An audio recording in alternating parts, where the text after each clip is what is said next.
Hello guys, welcome to एजुगिरी। आज हम 2 अक्टूबर का द हिंदू एनालिसिस करेंगे एंड आई होप आपने जो बैकलॉग्स थे सितंबर के वो वीडियोस आप देख रहे हो फॉर 2 to 3 days। वो वीडियोस 8 PM पे आएंगी जिसमें मैंने बहुत सारे न्यूज़पेपर्स कंबाइन भी करे हैं, तो वहाँ से आप अपने नोट्स जो हैं वो कंप्लीट कर सकते हैं। चलिए आगे चलेंगे। Iran fires missile at Israel, warns against retaliation. तो अब यहाँ पर हम अभी तक क्या पढ़ रहे थे? देखो यार, इजराइल वाला जो किस्सा है, you should be really understanding this, ठीक है ना। तो अगर हम इजराइल का देखें तो सबसे पहले क्या हुआ, 7 अक्टूबर 2023 को हमास ने इजराइल पे अटैक किया। हमास कौन है? मैं लिखवा रही हूँ ये आपको। It is a terrorist organisation, ठीक है ना, रूलिंग गाजा, ठीक है ना, या फिर अंडर कंट्रोल ऑफ, रूलिंग नहीं, under control of Gaza, control of Gaza. और गाजा में कौन रहते हैं? पैलेस्टीनियंस, ठीक है ना। गाजा में कौन रहते हैं? पैलेस्टीनियंस। तो ये आपको याद रहेगा, ठीक है ना। हमास ने जब टेररिस्ट अटैक किया उसके बाद इजराइल ने वॉर डिक्लेयर कर दी, तो गाजा और हमास वॉर स्टार्ट हो। यहाँ पर इजराइल गाजा लगा लो या फिर इजराइल हमास वॉर स्टार्ट हो गई, ठीक है ना। अब हमास के जो साथी हैं उन्होंने भी अटैक करना स्टार्ट कर दिया। तो येमेन में हुथीज हैं, ठीक है ना, जो इनका साथ दे रहे हैं। और लेबनान में हिजबुल्लाह है, ठीक है ना। अब इन सबको कौन बैक कर रहा है? इनके पास मिसाइल्स हैं, सब कुछ है, तो ईरान जो है एज अ कंट्री इन सबको बैक कर रहा है, ठीक है ना। अब ईरान क्या कह रहे हैं कि आपने हिजबुल्लाह पे अटैक कर दिया, तो मैं आप पे ईरान कह रहा है मैं अटैक करूंगा इजराइल पे। तो Iran fired missiles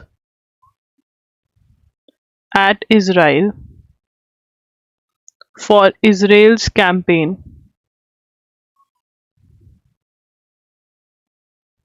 against Tehran's, that is Iran. Tehran क्या है? ईरान की capital. Iran Hezbollah against Iran ally Hezbollah,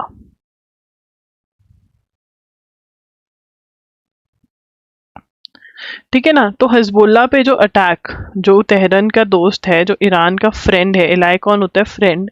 इसी चक्कर में ईरान ने इजराइल पे अटैक कर दिया और ईरान ने बोल दिया कुछ 180 मिसाइल्स अटैक हुआ है इजराइल के ऊपर, ठीक है। अब आगे चलेंगे। यहाँ पर the firing of missiles came after Israel said its troop had launch ground raids into Lebanon. अब यहाँ पर क्या हो गया? Israel launched ground raids into Lebanon. क्या लॉन्च करी है? ग्राउंड रेड्स इन्होंने लॉन्च करी है लेबनान में, ठीक है। उसके बाद वो कह रहे हैं कि अगर ये करा हम जियोनिस्ट रजीम को ख़त्म कर देंगे। What is the concept of Zionism? You need to understand the concept of Zionism. Zionism is a place for Jews. अब ये concept of place of Jews कहाँ से आया? तो basically there was this area, ठीक है, जहाँ पर जूस रहते थे। Who are Jews? Jews are Judaism follow करते हैं ये लोग, ठीक है ना। और अभी ये प्रेजेंट टाइम इजराइल में रहते हैं मेनली जूस, ठीक है ना। एंड ये वही लोग हैं जिनको हिटलर ने टारगेट किया था। तो अब ये लोग यहाँ पर रह रहे हैं, फाइन। अब क्या हुआ? अरब्स ने, या बहुत सारे इनके ऊपर, अरब्स नहीं, बहुत सारे अटैक्स हुए, मेजरली अरब्स ने किए, ठीक है। तो जूस जो है वो different parts of the world में फैमिलीज मूव आउट होती रही, अटैक होता था, मूव आउट होते थे, मूव आउट होते थे। अब वहाँ पर यूरोप के अंदर बेसिकली इनके साथ बहुत ज़्यादा डिस्क्रिमिनेशन हुई। और जब डिस्क्रिमिनेशन हुई तो इनके लीडर्स ने कहा कि नहीं, हम डिस्क्रिमिनेशन नहीं सहेंगे, हम एक जगह बनाएंगे जूस के लिए। तो उसको जियोनिस्ट मूवमेंट बोला। तो कहते कहाँ जाए? तो इन्होंने सोचा कि हम ना वहीं जाते जहाँ से हमारी रूट्स हैं। तो वहाँ गए, तो वहाँ अब अरब्स आ गए थे। ऑटोमन एम्पायर रूल कर रहा था, तब ऑटोमन एम्पायर के पास गए और कहा कि हमें जगह दे दो, हम आपके सारे जो डेट हैं वो पे कर देंगे। ऑटोमन एम्पायर कहता है चलो भाग जाओ यहाँ से। तो यहाँ पर इन्होंने क्या किया? इजराइलीज जो हैं, जूस जो हैं, उन्होंने लैंड खरीद कर अपनी कॉलोनीज बनानी स्टार्ट कर दी and that's how Israel came into being, ठीक है। तो Zionism is a place of Jews, for Jews. इनके लीडर्स क्या कॉन्सेप्ट लेकर आए थे? A place for Jews, not of Jews, for Jews, ठीक है। ये आपको समझना पड़ेगा, फॉर जूस। ओके उसके बाद आगे चलेंगे। Situation along China border stable but not normal. अब चाइना बॉर्डर के यहाँ पर वो कह रहे हैं कि हमारे को ट्रस्ट भी नहीं है इन पे, और नॉर्मल स्टेबल है बट नॉर्मल नहीं है। वो क्या कह रहे हैं, जैसे 2020 से पहले चीज़ें थी वैसे बॉर्डर पे हो जाएंगी तो हम कह सकते हैं येस थिंग्स आर नॉर्मल। उसके बाद आगे चलेंगे। A rehearsal for the Indian Air Force mega show was conducted in skies of Chennai at Marina Beach. The event being held in Chennai on October 6 is set to enter Limca Book of Records for attracting the largest gathering for an air show. ठीक है, तो यहाँ पर Indian air force forces mega show to enter Limca Book of Records for attracting largest gathering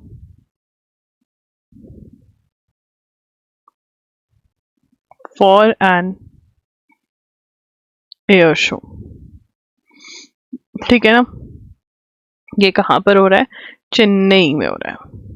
ठीक है, important है ये, इसको इंपॉर्टेंट मार्क कर लेंगे, यहाँ से क्वेश्चन एक्सपेक्टेड है। उसके बाद panel on air quality deploys flying squads. अब स्टबल बर्निंग मैंने बताया था क्या होता है, क्रॉप है, ठीक है ना, काट दी क्रॉप, ऊपर वाला जो जो यूजलेस पार्ट ऑफ क्रॉप था वो रह गया, इसको बर्न कर देंगे। कहाँ पे बर्न होती है सबसे ज़्यादा, यूपी हरियाणा पंजाब। पॉल्यूशन यहाँ पे तो होता है, दिल्ली में भी बहुत पॉल्यूशन हो जाता है।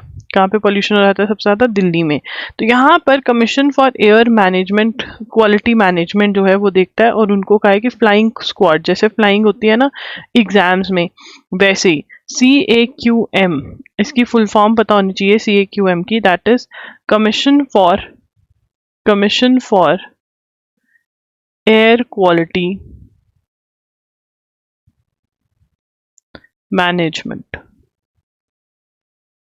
ठीक है, क्या है ये, commission for air quality management. उसके बाद आगे चलेंगे। The Supreme Court on Tuesday promise to protect every convicted criminal from state sponsored demolition of their legal private property. ठीक है ना, Supreme Court promised to protect demolition of legal private property of accused and convicts। अब accused and convicts कौन है, accused, ठीक है ना, जिसके ऊपर एलिगेशन लगे हुए है, एलिगेशन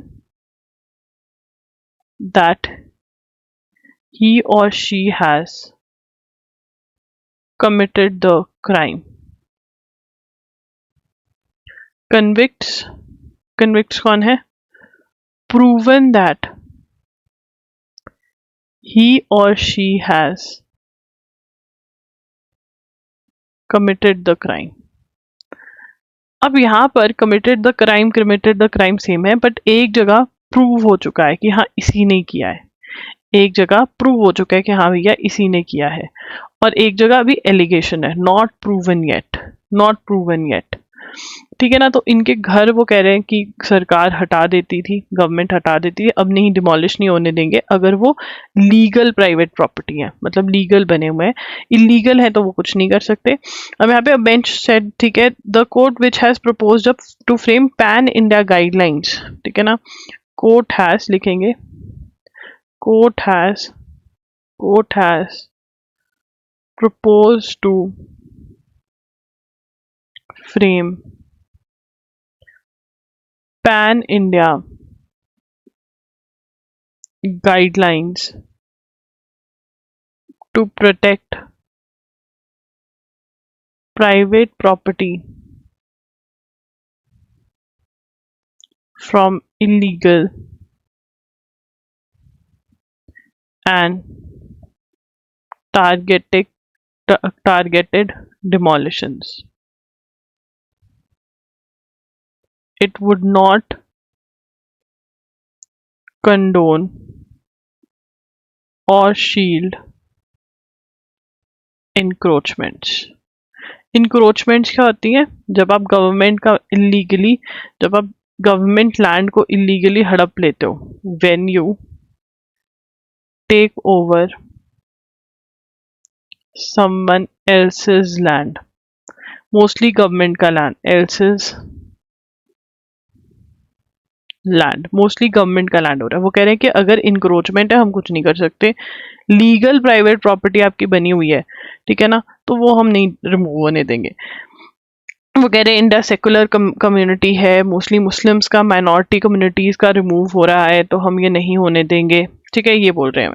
न्यू पीएम, जापान में नए पीएम आ गए हैं, न्यू पीएम इन जापान, क्या नाम है इनका, हम बहुत बार लिख चुके हैं, शिगेरू, ठीक है, इशिबा, ठीक है ना, एक बा है जिसका नाम क्या है, इशिबा, ठीक है ना, इशिबा, ठीक है, इशिबा शिगेरू, शेरू से याद कर सकते हैं हम, ये शेरू लिख के यहाँ पर आईजी डाल देना है, और इशिबा, बा ग्रैंड माँ का नाम, उनका नाम इशी है, ठीक है। Assange says he pleaded guilty to journalism. Now who is Julian Assange? Julian Assange कौन है? ठीक है ना, जूलियन असांज कौन है? अब यहाँ पर जूलियन असांज जो है, ही is a founder of WikiLeaks, he is the founder of WikiLeaks. Now what is WikiLeaks? WikiLeaks is a website, WikiLeaks is a website. अब क्या हुआ, कुछ साल पहले विकीलीक्स पे कुछ चीजें लीक करी, ठीक है ना, leaked classified documents of USA. Now what are classified documents? Secret documents, documents that can be seen by some people only, ठीक है ना, people who are allowed to see basically, ठीक है। अब classified documents के अंदर क्या बताया हुआ था, ठीक है ना, USA was killing civilians in Afghanistan। अब यहाँ पर समझने की बात है कि अफगानिस्तान यूएस की जो वॉर चल रही थी उसके अंदर दिखाया गया कि यूएस सोल्जर्स जो हैं, ठीक है ना, देवर किलिंग अफगानिस्तान सिविलियंस। अब जब भी वॉर होती है ना, तो वॉर होती है उसके अंदर आप सिविलियंस को नहीं हाथ लगा सकते, civilians those who are not related to army, those who are not related to army, जो आर्मी से रिलेटेड नहीं है आप उनको हाथ नहीं लगा सकते, सोल्जर सोल्जर लड़ेंगे आप, ठीक है। तो अब ये क्या, तो दैट वाज एन ऑफेंस। तो अब यहाँ पर यूएसए ने क्या कहा कि इसने मतलब इसने लीक किया है, ठीक है ना, एस्पियनेज, यूएसए अलेज्ड एस्पियनेज, ठीक है ना, एस्पियनेज मतलब सीक्रेट इन्फॉर्मेशन, या आप वो कर रहे हो सीक्रेट इन्फॉर्मेशन लीक कर दी, alleged Julian Assange, Julian Assange बेचारा ब्रिटेन में बैठा रहा, ठीक है ना, और फाइनली, ठीक है ना, spent 5 years in Britain prison. अब यहाँ पर जो यूएस है वो एक्स्ट्राडिशन मांगता रहा। एक्स्ट्राडिशन क्या होता है कि ये बंदे ने मेरी कंट्री में ऑफेंस कमिट किया, इसको मुझे दे दो, मुझे इसको सजा देनी है, ठीक है। अब इसमें क्या हुआ, एक्स्ट्राडीट हुआ, ठीक है ना। अब इसके अंदर ही प्लीडेड गिल्टी, इन्होंने डील कर ली यूएसए वालों ने, जूलियन असांज ने, ही प्लीडेड गिल्टी, कहता ठीक है हाँ मैंने किया है गलत, टू ऑब्टेनिंग एंड पब्लिशिंग, किस ऑफेंस को, obtaining and publishing US military secrets in a deal with justice department, ठीक है ना। तो इन्होंने डील करी जस्टिस डिपार्टमेंट के साथ कि ठीक है, गिल्टी का मतलब अब देखो केस किस पे चलेगा, अमन जो है, ठीक है ना, ये लिखना नहीं है, समझा रही हूँ, अमन ने मर्डर कमिट किया है, अमन कह रहा है हाँ मैंने मर्डर कमिट किया है, तो अब क्या तुम ट्रायल चलाओगे कि हाँ अमन ने मर्डर कमिट, नहीं, अमन कह रहा है मैंने मर्डर कमिट किया है, तो कोर्ट क्या करेगी, सजा दे देगी सीधा। तो प्लीड गिल्टी करा तो कहते हैं हाँ ठीक है तुमने 5 साल तो निकाल ही दिए हैं, ठीक है जाओ अपने देश। So he is a, Julian Assange is a citizen of which country, citizen of Australia, और अब ये ऑस्ट्रेलिया वापस चला गया है, ठीक है ना। व्हाट ही सेइंग कि मैं आई प्लीडेड गिल्टी टू जर्नलिज्म, वो क्या कह रहा है, टॉन्ट मार रहा है, टॉन्ट मार रहा है वो यूएसए को कि मैं तो जर्नलिज्म कर रहा था, मुझे एक पीस ऑफ इंफॉर्मेशन मिली, मुझे कुछ उसके डॉक्यूमेंट्स मिले, मैंने लोगों को सच बताया कि यूएसए जो ह्यूमन राइट्स के लिए इतना ज़्यादा लड़ता है, जो कहता है कि लोगों को मत मारो, ये मत करो, वो मत करो, उसकी खुद की यूएसए की आर्मी क्या कर रही है, राइट। तो यहाँ पर यूएसए ने जर्नलिस्ट ने भी बोला कि भाई राइट टू स्पीच होती है, ये होता है, वो होता है, ठीक है। तो आगे चलेंगे तो यहाँ पर यूएसए की बेइज्जती कर रहा है वो। Hurricane Helen kills 130 in US. तो यहाँ पर हरिकेन हेलन कहाँ पर आया, हरिकेन हेलन इन यूएसए। तो हरिकेन कहाँ पर आया, हेलन कहाँ का है, यूएसए। अब आगे चलेंगे। After 7 years CBI files closure report in case against NDTV promoters. Promoters कौन होते हैं, फाउंडर्स, सीईओ, उनको कह सकते हैं, मोस्टली फाउंडर्स जिन्होंने वो बिजनेस स्टार्ट किया। तो CBI filed a closure report in case of alleged cheating against former NDTV promoters and directors Pranay Roy and Radhika Roy। ठीक है ना। तो यहाँ पर क्लोजर रिपोर्ट और क्या कहा कि हमें कोई एविडेंस नहीं मिला, कौन से केस में, it could not, CBI it could not find evidence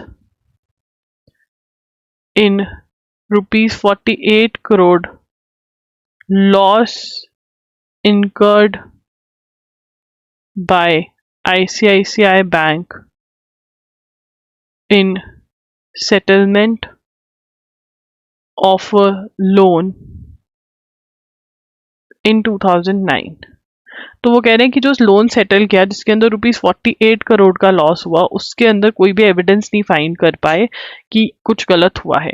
the case was initiated in 2017 when the CBI registered an FIR based on a complaint from an individual Sanjay Dutt of Quantum Securities Limited who alleged that RRPR Holdings Private Limited associated with the Roys had taken a ₹500 crore loan from India Bulls Private Limited to acquire a 20% stake in NDTV. The complaint had alleged the Roys pledged their entire shareholding as collateral for this loan for failing। तो यहाँ पर इनके ऊपर था कि इन्होंने गलत थोड़ा काम किया है बट कुछ भी प्रूव नहीं हुआ, ठीक है ना। Case was initiated in 2017। CLAT वाले जो है वो लिख सकते हैं ओनली क्लैट कि एफआईआर किसने इनिशिएट करी थी, ठीक है ना। कंप्लेंट किसने, complaint by Sanjay Dutt of Quantum Securities Limited, ठीक है। उसके बाद यहाँ पर ये सब जो हुआ ये इतनी डिटेल में लिखने की जरूरत नहीं है। उसके बाद 8 products used by Assam tribe including traditional food items granted GI tag। The geographical indication registry in Chennai has granted GI tag to 8 products from Assam including traditional food items and several unique variety। उनकी rice beer को भी GI tag मिल गया है। अब GI tag का मतलब क्या होता है, हमें पता है कि कुछ चीज़ें कहीं पर लगती हैं, ठीक है ना। फॉर एग्जाम्पल हम क्यों कहते हैं कि शॉल लेंगे तो कश्मीर से लो, मनाली से लो, कुल्लू से लो, क्योंकि वहाँ पे शॉल बनती है, ठीक है ना। तो हमें पता है कि अरे यहाँ पे पश्मीना है तो हम कहेंगे कश्मीर से लो, क्योंकि हमें पता है वहाँ पर मिलता है। हम साउथ में जाएंगे तो हम कहेंगे कांजीवरम साड़ी लो, चेन्नई में जाएंगे तो क्योंकि हमें पता है वहाँ पर वो बनती है ना। तो वहाँ की अच्छा होगा क्योंकि वो मतलब सही होगा क्योंकि वहां पे वो बनता है, राइट। तो जोग्राफिकल इंडिकेशन से क्या पता चलता है कि ये चीज जो है ये वहां से आई है, तो लोग देख पाए थे, उनका सिंबल होता है। The application of geographical indication tag for 3 variants of rice beer were filed by Bodo traditional brewers association. The first variant Bodo Jou Gwran has the highest percentage of alcohol. तो यहाँ पर राइस बियर को जो है यहाँ पर इनकी GI टैग मिल गया है। The Association of Traditional Food applied for 4 GI tags and obtained them successfully. A GI has been secured for Bodo Napalm, a dish prepared with fermented fish. ठीक है ना. उसके बाद a GI tag has been secured for Bodo Onda, a rice powder curry flavored garlic, ginger, salt and alkali. Boda Kahwa also GI tag मिल गया उनको. The fourth speciality Bodo Nazmi, a semi fermented food, इसको भी दे दिया गया है बोडो अरोनी. तो यहाँ पर सबसे ज्यादा इम्पोर्टेंट जो है कि 8 प्रोडक्ट्स को, यहाँ पे हम लिखेंगे 8 प्रोडक्ट्स. कितने प्रोडक्ट्स को मिला GI tag? 8 products. 8 products use by Assam tribe granted GI tag. अब जीआई टैग मैंने बता दिया कि जीआई टैग मिल जाता है तो भाई लोगों को लगता है कि हाँ ये उधर से आया है. तो जहाँ पे जिनको मिला होता है वही ये लगा सकता है, हर कोई नहीं लगा सकता. तो जोग्राफिकल इंडिकेशन से उनकी जो सेल है वो ज्यादा होती है. अब यहाँ पे किस चीज को जीआई टैग मिला है? राइस बियर को जीआई टैग मिला है. ठीक है ना. बोडो नापाम को मिला है. ठीक है. देखो यहाँ पर सबसे बड़ा क्वेश्चन राइस बियर है. बोडो ओंडला को मिला है. बोडो गवाका को मिला है. ठीक है ना. गवका गवकी को मिला है. बोडो अरोनाई को मिला है. So this is what it is. So 8 products. What has happened? 8 products of have received GI tag. Assam tribe, 8 products GI tag. This is very important. ये वाले questions very very important. GI tag पे question आ जाता है. Number पूछ लेते हैं किस चीज को मिला है. Again very very important news. A women officer for the first time holding a position. Very important. तो यहाँ पर surgeon vice admiral Sarin Aarti Sarin became first woman officer to assume charge as, किस चीज का चार्ज संभालेगी? Director general of the armed forces medical services. ठीक है. अब वो बता रहे हैं DGAFMS is directly responsible to Defense Ministry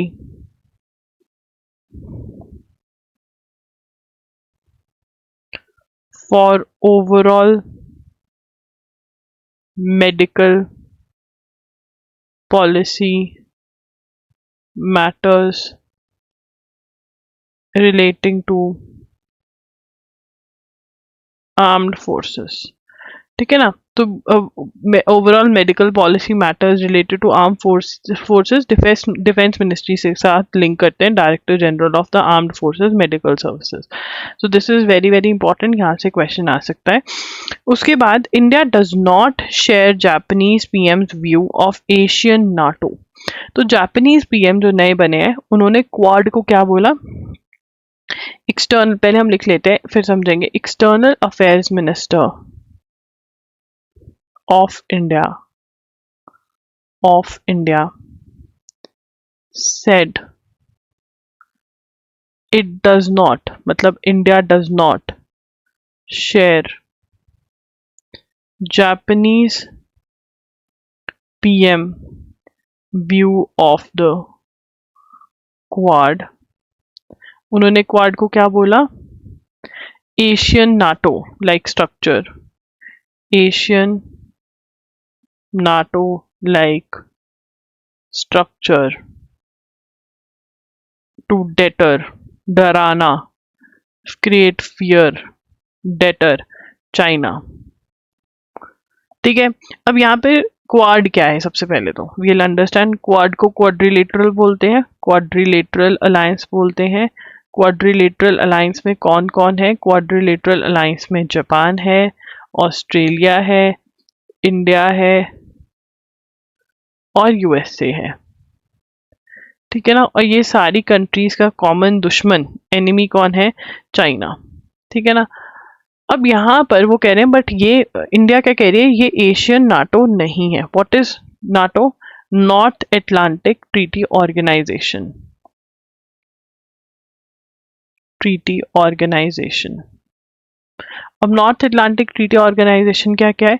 attack on one member, लिखेंगे attack on one member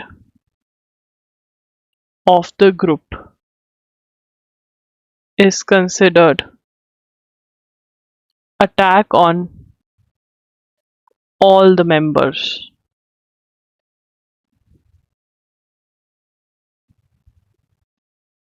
of the group,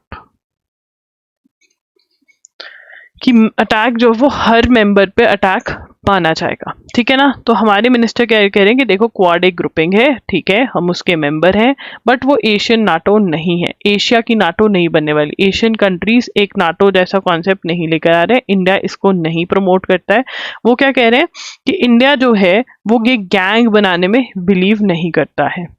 क्या कह रहे हैं? We have never been a treaty ally, हम ट्रीटी एलाई नहीं है, हम ऐसे माइंडसेट के लोग नहीं हैं, ठीक है। ये किसने बोला? हमारे एक्सटर्नल अफेयर्स मिनिस्टर में। हमारे एक्सटर्नल अफेयर्स मिनिस्टर कौन है? S Jaishankar. S Jaishankar is our external affairs minister, ठीक है। आगे चलेंगे।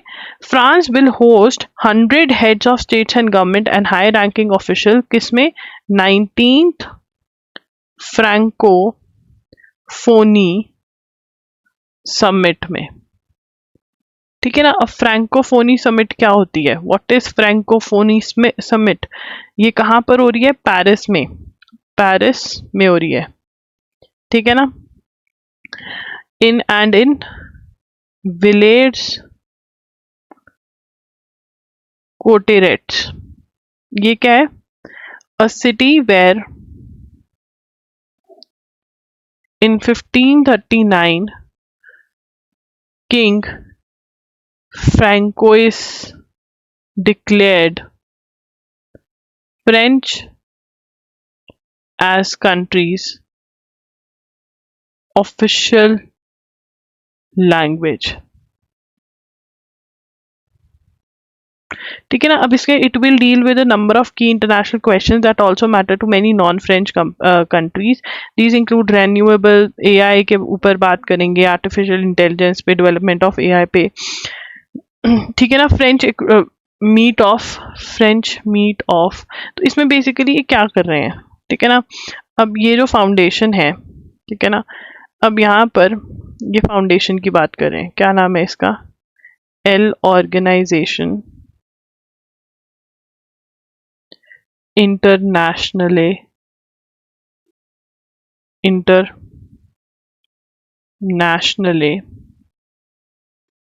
दे ले फ्रैंकोफोनी, क्या है ये? Is an international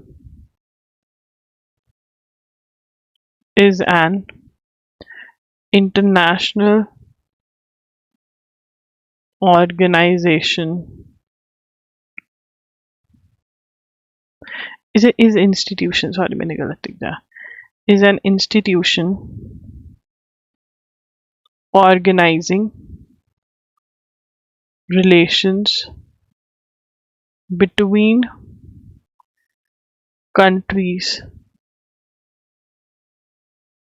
that use the French language, ठीक है। जो फ्रेंच लैंग्वेज यूज करते हैं उनके बीच में रिलेशंस, और aim of organisation is to promote, aim of organisation is to promote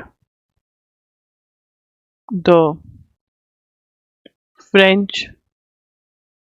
language and cooperation between 88 member states। तो 88 मेंबर स्टेट्स के अंदर ये कोऑपरेशन कर रहे हैं, ठीक है ना। अब ये कहाँ पर इंश्राइंड?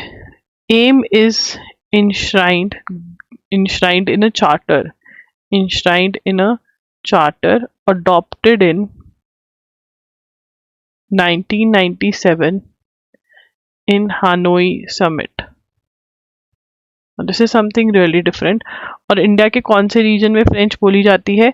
पौंडीचेरी में। In India Pondicherry is a French, वो पौंडीचेरी के अंदर फ्रेंच बोली जाती है।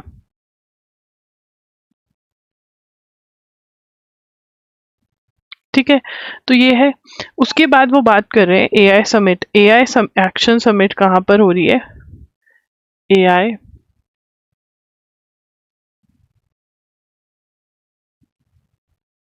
फ्रांस कंडक्ट कर रहा है इन February 2025।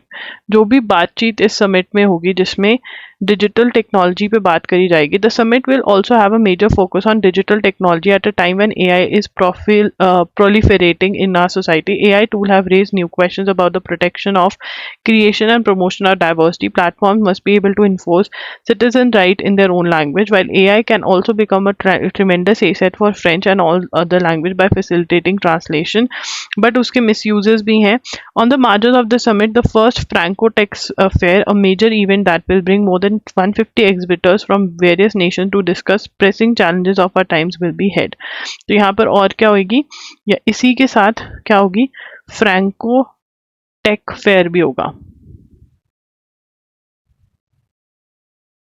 फर्स्ट टाइम होगा ये समिट। तो इसमें क्या है, a major event that will bring together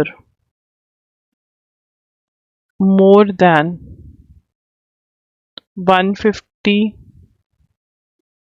exhibitors, ठीक है ना, to discuss important topics like AI, energy transition, education, ये सब कुछ डिस्कस करेंगे। और ये कौन सी समिट के साथ होगी? इस समिट के साथ, ठीक है ना। तो ये हमें पता होना चाहिए, दिस इज फर्स्ट एडिशन। उसके बाद बात करें वक्फ बिल 2024 के बारे में। देखो यार, वक्फ बिल के बारे में बात हुई अगस्त में सबसे ज़्यादा, तो वहाँ का अगर आपको डेट मिल जाएगी कि कब वक्फ बिल के बारे में डिटेल में बात हुई, वहाँ से जाकर अगर आप नोट्स उठाओ तो बहुत बढ़िया है। तो वक्फ बिल के अंदर एक जो चीज़ हो रही है, वक्फ बिल 2024। तो सबसे पहले हम स्टार्ट करेंगे कि वक्फ है क्या, व्हाट इज वक्फ। तो Waqf is basically Waqf board. Waqf board क्या होता है? वक्फ बोर्ड वो है जो मुस्लिम्स अपनी प्रॉपर्टी चैरिटी में दे देते हैं, ठीक है ना, उनको संभालते हैं, ठीक है ना। Is the owner and care taker of Muslim properties, ठीक है ना। अब यहाँ पर क्या हो रहा है, वो अब गवर्नमेंट क्या कह रही है, हम दो बोर्ड्स बना लेंगे। गवर्नमेंट कह रही है कि हमारे पास बहुत कंप्लेंट्स आ रही हैं जहां पर कि ये लोगों ने प्राइवेट प्रॉपर्टीज ले ली हैं, प्राइवेट और government property taken by Waqf board, मतलब ऐसे ही एक्वायर कर ली है, ठीक है ना। तो ये गलत है। और उसके अंदर अगर प्रॉपर्टी वापस लेने जाओ तो वो देते नहीं है। अब जो वक्फ वाले हैं, जो अदर साइड है, उनका क्या आर्ग्यूमेंट है इस बिल के रिगार्डिंग? वो कह रहे हैं ये छोड़ो, बट इसके अंदर एडिंग, ये क्या कह रहे हैं, बिल में क्या प्रॉब्लम है, एडिंग नॉन मुस्लिम मेंबर्स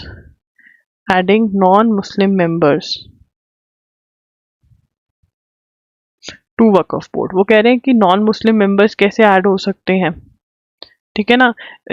यहाँ पर हिंदूज की उन्होंने एग्जाम्पल दे दी कि ये वाला है, यहाँ पर हिंदूज अलाउड नहीं है, ठीक है ना। बट यस, तो यहाँ पे ये अदर साइड क्या कह रही है, adding non Muslim members of Waqf board, ठीक है ना। ये चैलेंज कर रहे हैं कि ये कैसे कर सकते हैं वो, तो ये नहीं होना चाहिए, नॉन मुस्लिम्स को नहीं ऐड होना चाहिए, मुस्लिम्स को होना चाहिए। बट जो डिटेल्ड है वक्फ बोर्ड का, वो आपको पता होना चाहिए, and specially if you are preparing for NLSAT और AIIT Pune, it is very very important that you know. बाकी सब जो है उनको पता होना चाहिए, क्वेश्चन एक्सपेक्टेड है यहाँ से। सो गाइस दैट्स इट, आज के लिए इतना ही। loggery.in पर यू कैन चेक सितंबर का वन शॉट्स डल चुके हैं, सितंबर के एमसीक्यूज भी डल चुके हैं, ठीक है, और भी टेस्ट अभी ऐड हो रहे हैं। I am working on the questions and सितंबर के वन शॉट्स भी हो गए हैं, राइट। आई होप आपकी करंट अफेयर्स की प्रिपरेशन बहुत अच्छी चल रही होगी। आपके जो खुद के नोट्स हैं उनको रिवाइज करें, ठीक है, बहुत अच्छे से रिवाइज करें। हर एक मंथ के नोट्स एटलीस्ट 7 to 8 टाइम्स आपने रिवाइज कर कर जाने हैं। जो चीज़ें आप भूल रहे हैं, you are forgetting the things, उनको मार्क करके आप ओनली उन चीज़ों की भी रिविजन कर सकते हैं towards the and. And also अगर आपके नोट्स अच्छे से रिवाइज हो गए हैं, 2-2 3-3 बार अभी तक आप कर चुके हो, तो इट इज़ राइट टाइम कि अगर आपने एमसीक्यूज बाय नहीं करे हैं, एमसीक्यूज को बाय करके उनको सॉल्व कर लीजिए। हम बंडल भी बेच रहे हैं आप लोगों को, जनवरी टू जून मैं बेच रहे हैं इसलिए कह रही हूँ कि येस वी आर सेलिंग। जनवरी टू जून का बंडल आपको मिल रहा है, आई थिंक ₹1200 में मिल रहा है। ये सारी स्कीम्स आपको पता चल जाती हैं loggery.com/CA पर, राइट। तो वहाँ पर जाके you can buy, these are very good practice test. And अगर आप जुलाई अगस्त सितंबर के बाय करना चाहते हैं वो आप अलग से बाय कर सकते हैं। So practice is very important. अगर बहुत बच्चों ने नोट्स बनाए होंगे, ठीक है ना, बट उन्होंने रिवीजन नहीं करे, अब वो नोट्स बहुत ज़्यादा हो गए हैं, तो प्लीज़ आप वन शॉट्स पहले लगाएं। वन शॉट्स में जो छोटू नोट्स हैं वो बनाएं एंड फिर उसके बाद अगर आपको टाइम मिलता है वन शॉट्स और छोटू नोट्स के बाद, फिर आप एमसीक्यूज लगा सकते हैं, right. But it is very important कि आप अगेन छोटू नोट्स को 2 से 3 बार मिनिमम रिवाइज करें, ठीक है। तो that is what I would like to say about current affairs. Revision is the key, practice is the key. अगर आप रिविजन नहीं करोगे, प्रैक्टिस नहीं करोगे, आपको मैक्सिमम रिजल्ट नहीं आएंगे।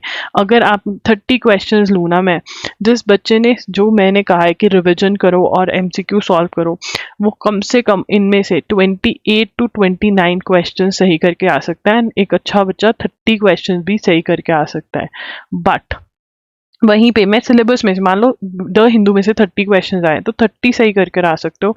अगर आप क्या कर रहे हो, आप रिवाइज कर रहे हो और आप टेस्ट ले रहे हो, ठीक है ना। बट अगर जो बच्चा, ठीक है, ओनली आप मतलब अगर रिवाइज भी अच्छे से कर रहे हो ना, तब भी आप एक अच्छा वो लेकर आ सकते हो, बट टेस्ट के साथ एक अलग वो आता है। तो मैं वो बाइस रहूंगी कि प्रैक्टिस इज वेरी इंपॉर्टेंट, ठीक है। उसके बाद अगर आप 30 क्वेश्चंस आए, ठीक है, और आपने रिविजन नहीं करी, आप 10 to 15 ही करेक्ट कर कर आ पाओगे, क्योंकि आपको इतने ही याद होंगे। 15 क्वेश्चन आपको लगेंगे कि हाँ मैंने पढ़ा है, अगर रिविजन करी होती तो मैं करेक्ट करके आ सकता था। तो आपकी 50% से लेस एफिशिएंसी रह जाती है अगर आप रिविजन नहीं करते हो। तो revision and you have to try कि आप टेस्ट भी लो, ठीक है। दैट्स इट, लॉगरी साइनिंग ऑफ, एजुगिरी signing off. I will see you tomorrow, bye bye, take care. सितंबर के बैकलॉग के वीडियोस आपके डल रहे हैं, 8 o'clock के लेक्चर्स हैं, 8 PM पे वो लेक्चर्स आते हैं, उनको देखकर अपने सितंबर के नोट्स जो हैं वो कंप्लीट कर लीजिए। Bye bye, take care, thank you for joining in, thank you for watching the video. Video अच्छा लगा हो तो कॉमेंट कर देना।